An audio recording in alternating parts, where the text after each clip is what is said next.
Hi everyone, in my preparation for this week's trading, I'm taking a look at gold, which after a banner year in 2020, fell into a bear market last week. Is it time to buy the dip, or will the bear market be here for a while? I'll also preview this week's Federal Reserve meeting while running through the economic calendar. GKFX Prime presents the week ahead.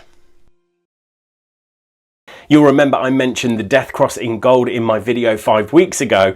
Well, since then, the price has made another leg lower and found a confluence of support.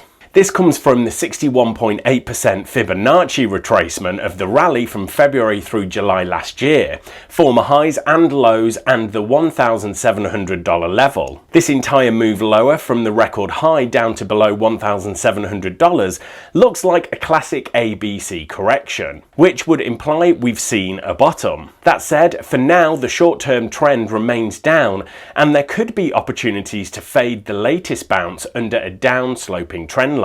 By the way, if you find this video helpful, please feel free to show your appreciation by smashing that like button. Okay, let's switch gears to the economic calendar briefly. We kick off the week with retail and industrial data out of China, where massive annual gains are expected a year after the country locked down in response to the coronavirus.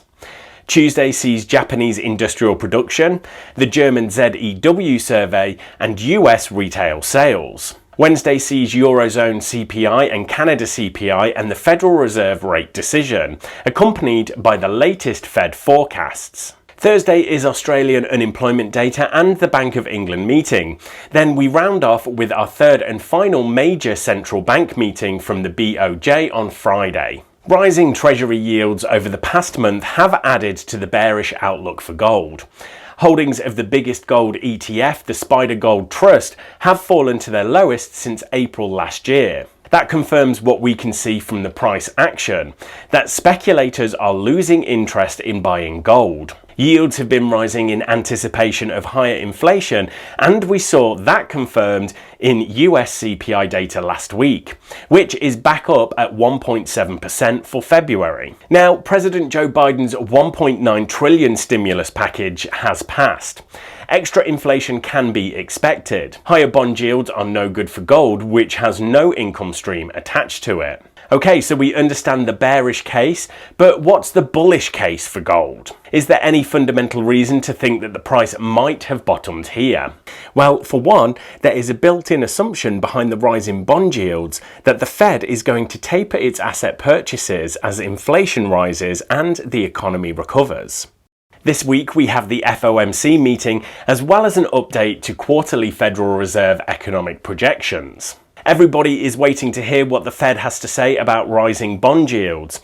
If they say they will tolerate them, then that opens the door for yields to rise even further. That would be more of the same bad news for gold. However, if the Fed suggests that bond yields near current levels are unwarranted, then that would imply they might take some action to bring them down again, such as via yield curve control. Any sign that the Fed wants to put a cap on bond yields from either a statement by Chair Jerome Powell or via its inflation forecasts would be a good thing for the price of gold. Right, thanks everyone, good luck trading this week and make sure to subscribe so you don't miss the next episode of The Week Ahead.